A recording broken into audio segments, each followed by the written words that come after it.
Dell Vostro 3520.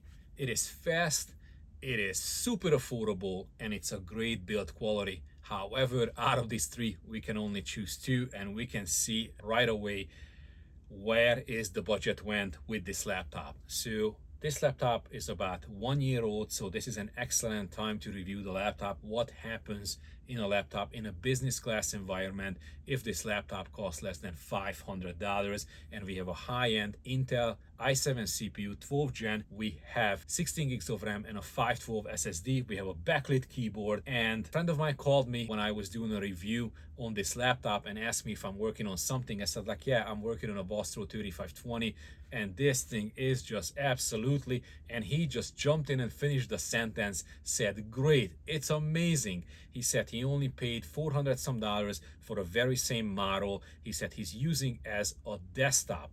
He has a keyboard and a mouse connected and a monitor connected to it all the time. When he goes on a vacation, he just flops the screen and takes it with him, and he's able to do remote work. And this laptop turns on every single time he presses the power button on it, and it's fast. And I'm surprised how fast this laptop actually is. We have a super cheap plastic flimsy case in here. I mean, the hardware what was coming for this $500 is unbelievable. So the budget has to be cut in somewhere, and this is the plastic case, and this thing was $500. Obviously, there are some Vostros which are super nice, day and night compared to that. Even with the same matching specs, the build quality on the higher end Vostros are significantly better. However, Dell this year silently dropped the whole entire Vostro line. Laptops and desktops just got merged into the Inspiron, so the Inspiron from now on is for home and business as well. This laptop is amazing specs wise, how fast, how well it works, and how reliable, but build quality wise, this is pretty terrible. We have a same cheap case pretty much as we would have the Latitude 3000 series. Everything wobbles on this laptop. When this laptop, the screen is not shut, the whole base flexes and moves so much. When you do the ultimate YouTuber test to see how much the keyboard is flexes, not only that, but some of the keys after 1 year about to fall off. There are multiple keys which are about to come off from the keyboard, just like the Latitude 3000 series. These laptops are working great if it's sitting on your desk and you're not really traveling. As starts you traveling with these laptops, the build quality is just not there. There should be a warning, there should be an advertisement that this plastic case, what we have here, it is not meant to be for traveling. Look at how scratched and scraped this laptop after a year. It is literally scraped all over the place. This plastic, it is just cracks and just snaps in and out of alignment. Like it is not the best quality, and as more you travel, as more it dangles in a backpack or in a case, as more issues it will develop. I have so many Latitude in here with the same reason. If this thing just sits on your desk all the time, like a friend of mine is using it, this thing is great. If you start traveling a lot, lots of parts gonna get loose and breaks inside. The battery, the wear and tear, normally I would see maybe 3%, 5%. In this particular case, 25% wear in a single year. This laptop is used as a data entry machine. It travels between multiple locations every single day, and it shouldn't. Why don't we just look at what we have here regards of performance. Here's Cinebench R23 and 24, Geekbench, 3D Mark, how cheap build we have here, build quality, and still getting this awesome reliable performance out of this laptop. Solid state speed, booting up this laptop, working with a laptop, it is good. Running multiple applications, multiple browser tabs, the fan just kicks in. It's an i7. Obviously in this price category, price range, the cooling gonna be one of the biggest drawback. I'm even questioning if you buy a $300, $400, $500 laptop, how much plus are we getting because of the small cramped up space in a case, not efficient cooling, what we have here, just to stay on budget. I am super surprised to see this performance coming out of this laptop in this price range. As you can see, my second favorite thing about this laptop is the screen quality. We have 120 hertz screen. I cannot understand how can Dell even do that in this low budget category. And the screen is sharp. This thing is razor sharp. It's something too good to look at. It's a little bit faded. I like to compare things reasonably when I'm looking at the price and when I'm looking at what we are getting, and what we are getting, it was definitely a bang for a buck, specs wise, the screen quality wise, performance wise. So this thing is great. I have no complaint about the screen. Looks great, works great. We have a 1 megapixel camera. I'm not even talking about it. It's just terrible as it is in general. Even in $1,000 machine, what we are getting normally is a 2 megapixel camera, even in 2024. So we have a backlit keyboard, which is great. The typing experience, this thing is really wobbly. The touchpad works great. As soon as the laptop moves, there is a gap. It's literally opening almost a 1/4 inch in the bottom in here at the touchpad area, and still works. So kudos for that. Let's look at the ports. What we have here is a card reader, USB 3.2 ports. We have a LAN connection and a headphone out. On the other side, we have a cylinder type charger, 65 watt. We have a USB 3.2 ports, 2 of them in here, and we have an HDMI out. Plus, this has a wireless display.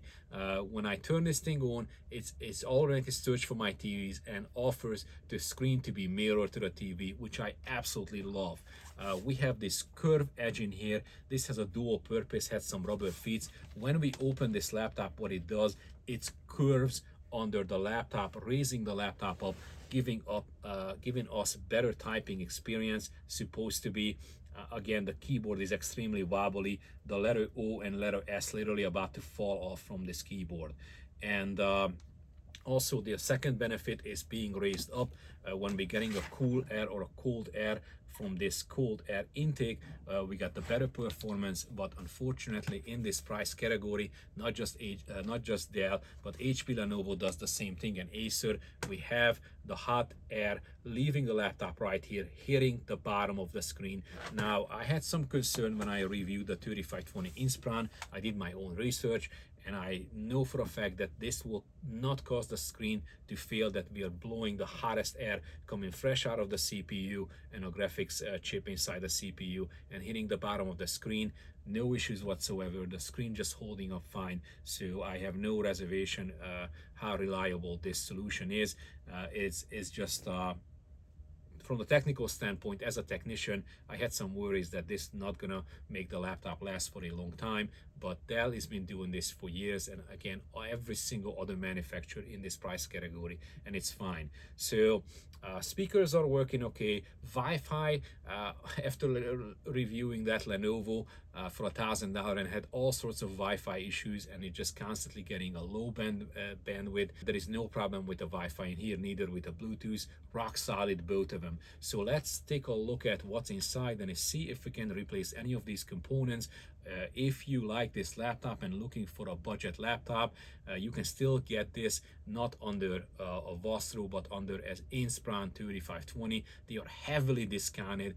This 3520 Inspiron starts at $259 if it's on sale with an i3 processor, which is absolutely usable and great as it is. I made a video right here last year, and I love that machine. Especially, I can't believe how much we are getting for that money. Same thing in here. So let me shut this laptop down, and let's talk about the other negativity, which is the battery runtime. When this laptop was brand new, we were maybe able to get out 5 hours from the battery.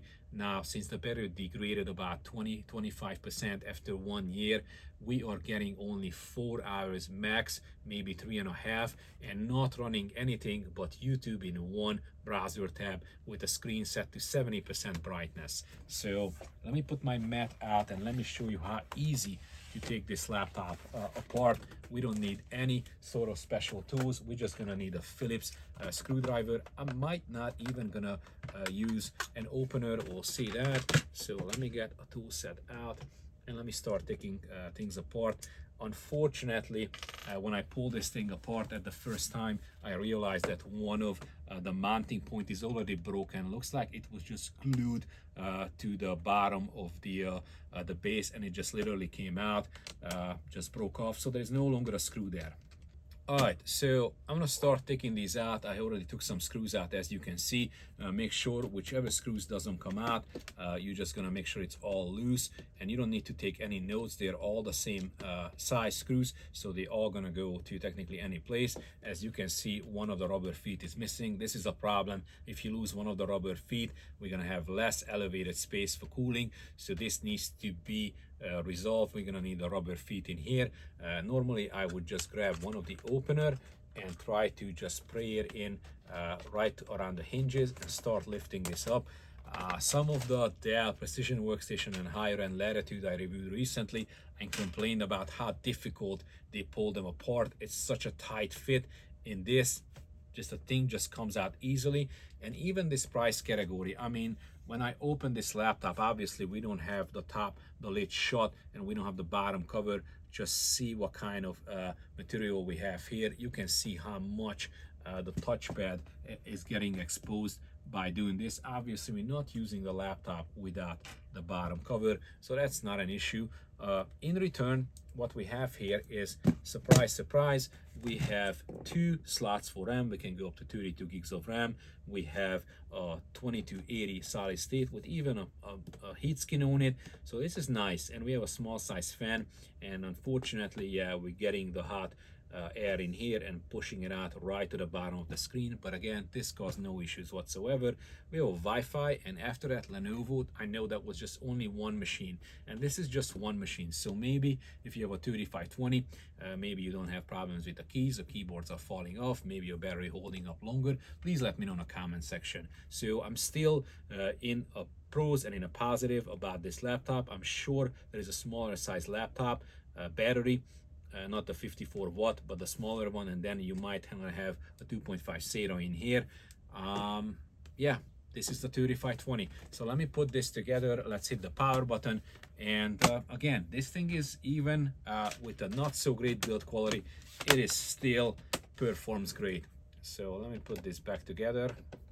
All right, so let's hit the power button and see what happens.